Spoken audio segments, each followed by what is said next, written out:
अब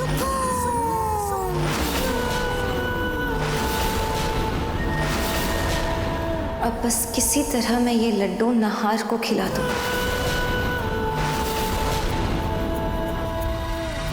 सुकून,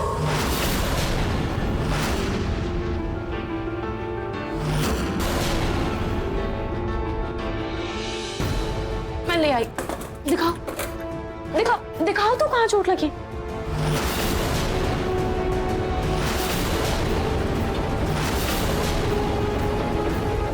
अरे चोट तो लगी नहीं, मुझे लगा खून निकल रहा है, बहुत लगी है। थैंक गॉड बच गए। चलो लड्डू बनाना स्टार्ट करते हैं, फिर सबको टेस्ट कराएंगे।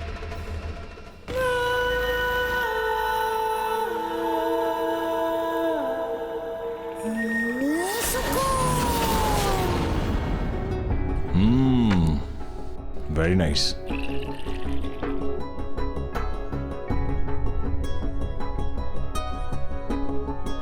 अरे हाँ सुनो, तुम लोग सब है ना, नाश्ता करने के बाद लड्डू खा के देखना, सुकून ने खास बनाए हैं। सॉरी दादी, लेकिन मैं सिर्फ रूही के हाथ के बने लड्डू ही खाऊंगा।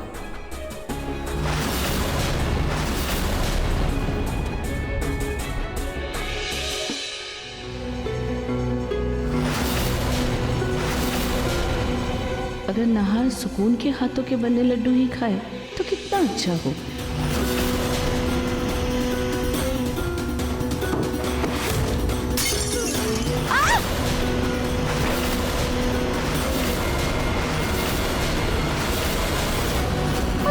मधुमक्खी, ये मधुमक्खी है, मधुमक्खी। रूही तुम ठीक तो हो ना? चोट तो नहीं लगी ना तुम्हें? तुम्हें चोट तो नहीं लगी ना? देखा ना? नहीं मैं ठीक हूँ। अरे कहाँ है मक्खी? अभी मधुमक्खी थी यहाँ पर, मैं चिल्लाई ना तो शायद वहाँ उड़ के चली गई। रुको दादी, मैं स्प्रे लेकर आता हूँ। दादी बताओ कहाँ है मधुमक्खी? अरे अभी तो यही थी, मैं सच कह रही हूँ, मधुमक्खी थी। वो हड़बड़ाहट में मैं उठी, कुर्सी पीछे कर दी। रूही तुम्हें चोट तो नहीं लगी ना? नहीं दादी, मैं ठीक हूँ। हे भगवान, रूही तुम्हारे सारे लड्डू तो खराब हो गए। कोई बात नहीं नहार, सुकून ने लड्डू बनाए हैं ना, तो तुम वो खाकर देख लो ना कैसे बने हैं। आओ बैठो। दादी रूही गिर गई, हो सकता है उसे अंदरूनी चोट लगी हो, पर आप बोल रहे हैं कि लड्डू खा लूं, लड्डू के पीछे पड़े हो आप।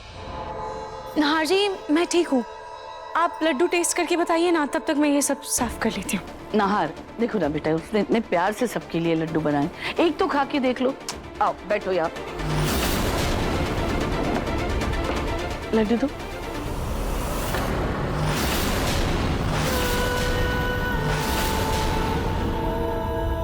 लो खाओ। अरे दादी अरे खाओ, मुंह खोलो।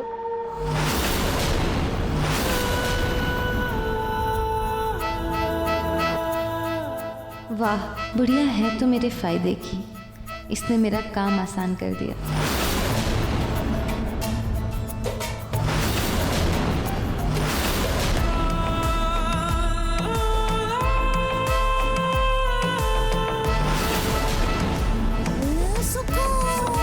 नहार जी आपको लड्डू कैसे लगे?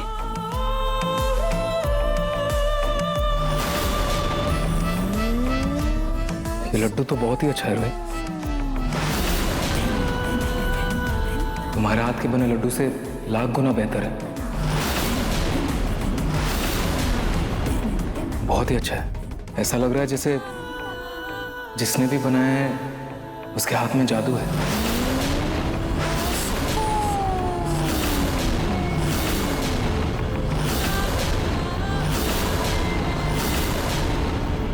एक और लड्डू मिलेगा?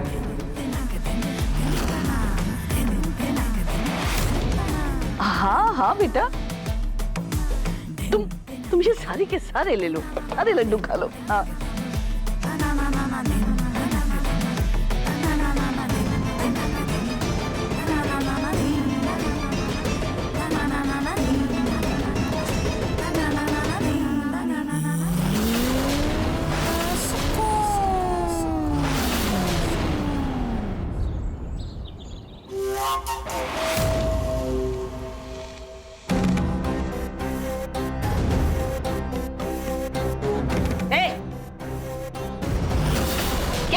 खराब कर रही हो, ठीक से लगाओ। जी जी जी जी। पानी दो एक गिलास, जल्दी।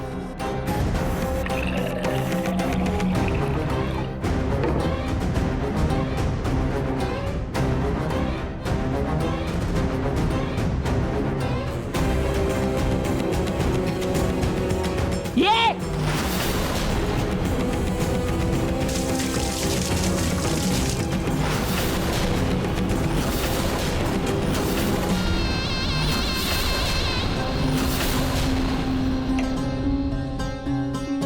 अरे आखिर आप चाहती क्या है? हाँ, आपकी प्रॉब्लम क्या है? मुझे पता है कि आप दादी नहीं क्यों बनकर रह रही दादी हमारे घर में। हाँ, और ऐसी वैसी कोई बहरूपिया नहीं है, आप ना गुंडी बदमाश है जिसे पुलिस ढूंढ रही है। दिमाग लगा रही है अपना। एक बात अच्छी तरह से समझ ले, अगर तुम मेरे साथ अच्छी रहेगी तो मैं भी तेरे साथ एक अच्छी सास बनकर रहूंगी। लेकिन अगर तुमने मेरे बारे में किसी को भी बताया तो मैं सबको बता दूंगी कि तूने उस पूनम के साथ क्या किया, समझी?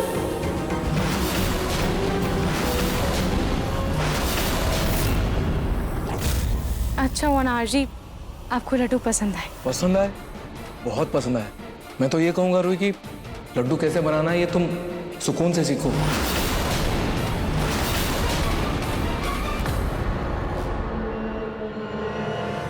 बहुत टेस्टी। लगता है सुकून पर मां अन्नपूर्णा का खास आशीर्वाद है। नाहार को मेरा बनाया लड्डू पसंद आना ही था। अब उसके लिए सब फीका है सिवाय मेरे। बहुत जल्द मैं नाहार को उसी के परिवार से दूर ऐसी जगह ले जाऊंगी जहाँ सिर्फ मैं और नाहार होंगे और कोई नहीं।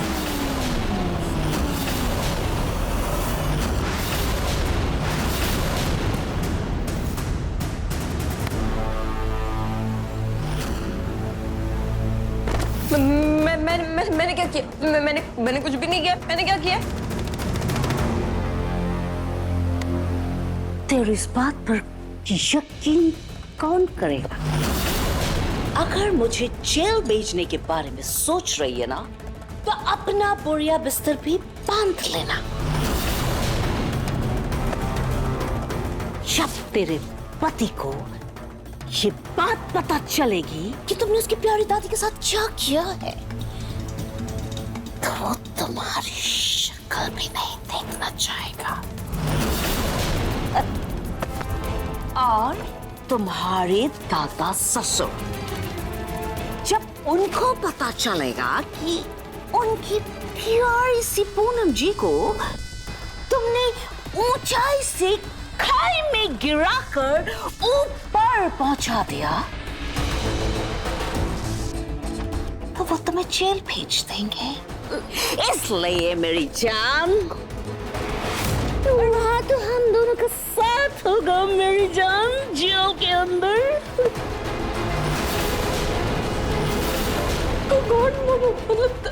दादी जी, सच में तुम्हें क्या लगा? तुमने उस पूनम को इतनी ऊंचाई से उसे नीचे खाई में गिरा दोगी और वो जिंदा बच जाएगी। वो तो पहुंच गई ऊपर गॉड के पास।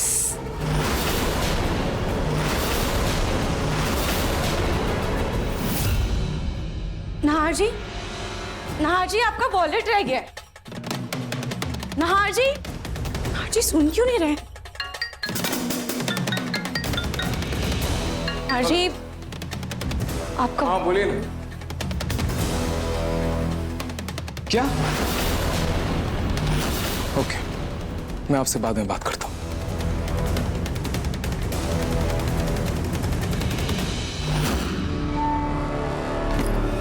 समर! समर!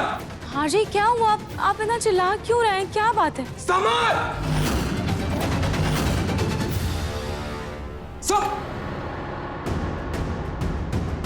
हाँ भैया, क्या हुआ?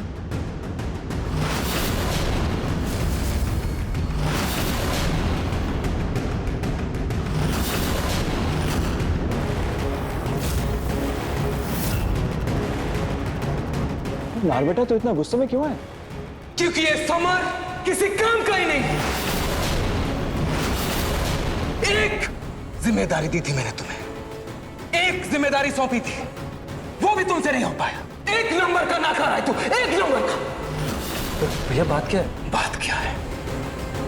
ऑफिस से कॉल आया था, मिस्टर बत्रा की इतनी इंपॉर्टेंट डील हमारे हाथ से निकल गई। क्यों? क्योंकि समर टाइम पे प्रोजेक्ट सबमिट नहीं कर पाया। क्यों समर? सॉरी भैया, वो मेरे दिमाग से निकल गया। पर दिमाग से निकल कर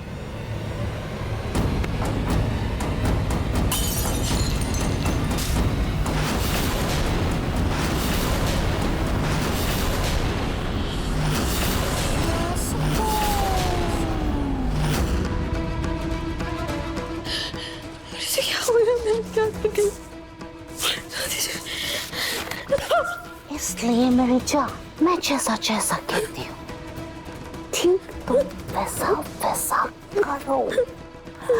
अपना दिमाग ज्यादा मत लगाओ, क्योंकि तुम्हारे जेल जाने के बाद मैं तुम्हारे प्यारे पिंकू जी के साथ क्या कर सकती हूँ, इस बात का तो तुम अंदाजा भी नहीं लगा सकती मेरी जान।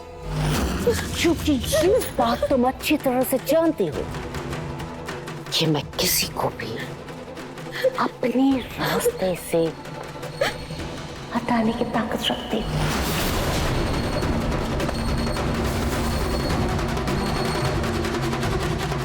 अब मैं बहुत थक गई हूँ, सोने जा रही हूँ। जब मैं सोकर उठूंगी तो अच्छा सा नाश्ता रेडी रखना। Good night.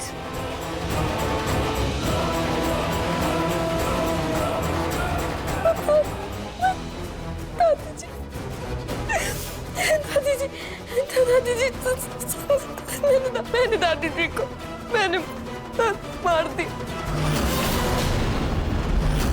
हाँ? बोल ना, बोल, दिमाग से कैसे निकल गया? भैया, जिम्मेदार बनना है ना तुझे, जिम्मेदार बनना है ना तुझे। बिना जिम्मेदारी निभाए तू जिम्मेदार बन जाएगा।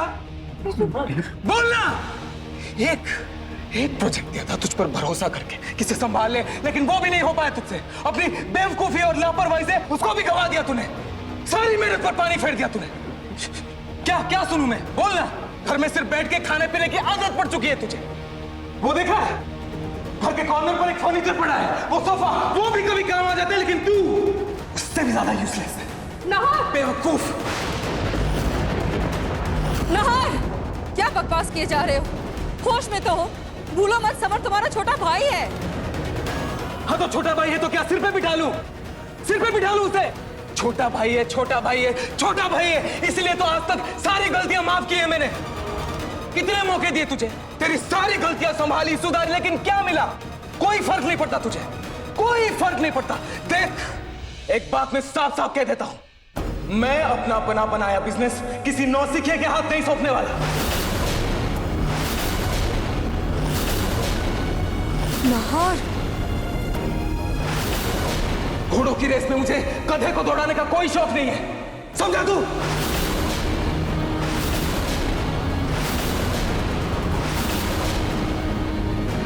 नार बेटा, दिमाग से निकल गया। नार बेटा बस बहुत हो गया, अब शांत हो जा। नहीं पापा, मैं शांत नहीं हो पाऊंगा। पहले जोर का थप्पड़ लगाइए इसे, तब मैं शांत होऊंगा। चलिए पापा। तू क्या कह रहा है? पापा एक थप्पड़ लगाइए इसे, तब मैं शांत होऊंगा। नाहर, रतन जी देख रहे हैं आप? नाहर, तुम समर को थप्पड़ मारने की बात कर रहे हो? हाँ तो और क्या करूं छोटी माँ, और क्या करूं मैं? जो आपको करना चाहिए था वो मुझे करना पड़ रहा है। आपके लाड प्यार ने इसे बिगाड़ के रखा है, निकम्मा बना दिया है पूरा।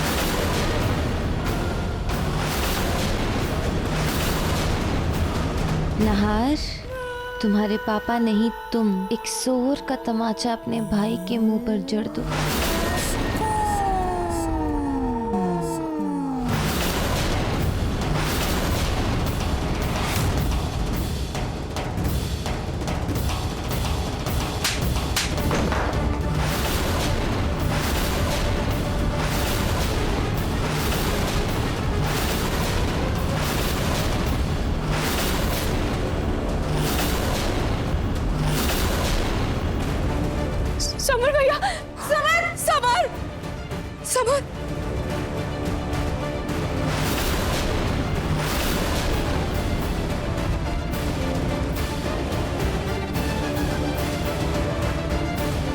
जी ऐसा कैसे कर सकते हैं? जिस भाई से आज तक ऊंची आवाज में बात तक नहीं की, आज उसको थप्पड़ मार दिया।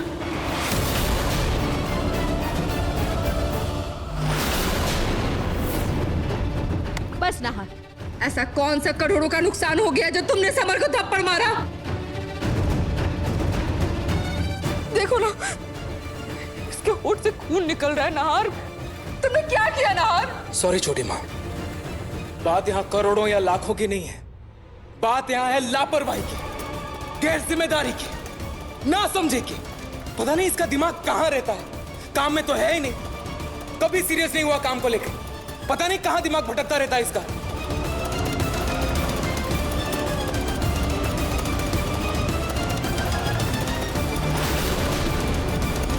ये बड़ी डील हाथ से निकल गई, लेकिन अब कर ही क्या सकते हैं, बेवकूफ।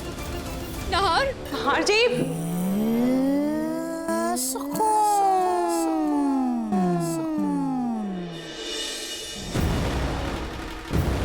Summer,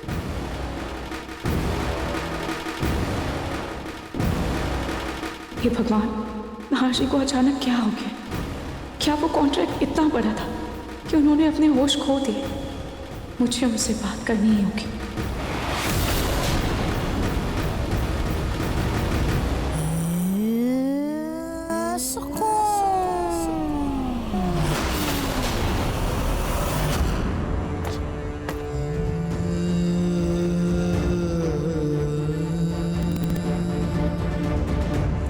summer, summer, summer please शांत हो जा। Summer please.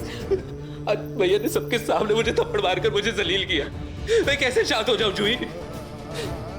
छोटा हूं तो क्या, तेरी बेइज्जती करेंगे वो? समर, समर देखो, मैं जानती हूँ जो कुछ भी नीचे हुआ वो सब गलत था, पर प्लीज देखो ना, तुम उस बारे में ज्यादा मत सोचो प्लीज। देखो तुम्हारे होठों से खून निकल रहा है, मुझे दवाई लगाने दो। 1 मिनट रुको प्लीज।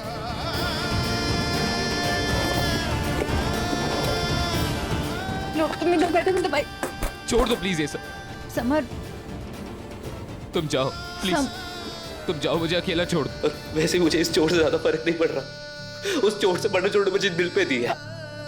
जूही,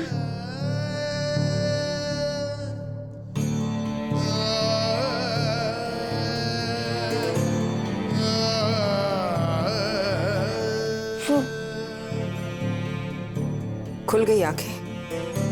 या अपने पति की और बेइज्जती करानी है तुम्हें? पता चल गया ना तुम दोनों की क्या इज्जत है इस घर में, या अब भी तुम्हें अपने बहन की गुणगान गाना है? अगर ऐसा है ना जोई, ये लो, इसे अपने आंखों में बांध कर गांधारी बनकर घूमती रहो और अपने होने वाले बच्चे का भविष्य भूल जाओ।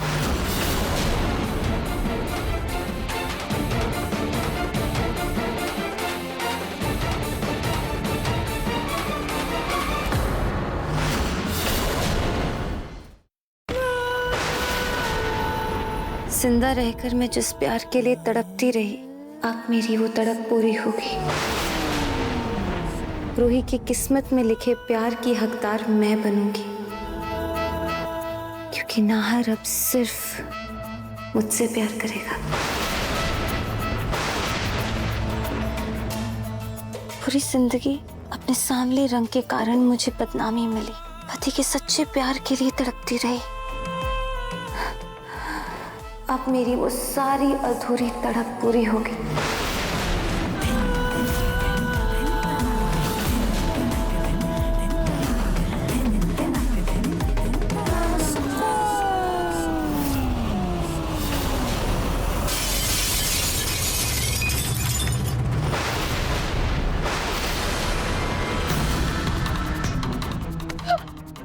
शीशे में लाखों धोने हाथ, पर तू सावली और बदसूरत ही रहेगी।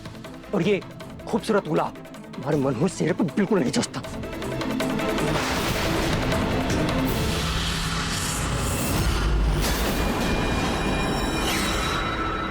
पूरे 20 साल में उस घर में कैद रहकर तड़पती रही, न जीते जी प्यार मिला और ना मरने के बाद सुकून।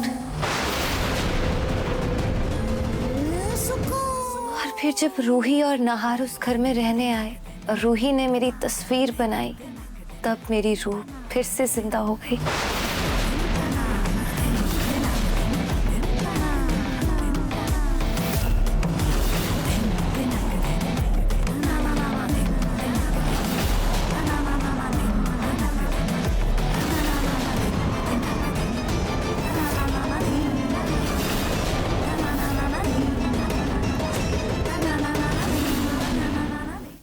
फिर जब नाहार ने मेरी तारीफ की, मुझे खूबसूरत कहा, उसी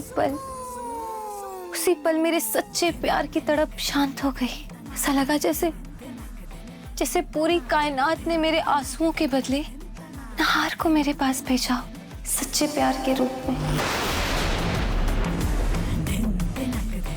इसीलिए मैंने उसे वो लड्डू खिलाया, ताकि वो धीरे धीरे अपने परिवार से दूर हो जाए और हमेशा के लिए मेरा हो जाए, ताकि हम दोनों फिर से उसी घर में जाकर अपना एक छोटा सा संसार बसाएं।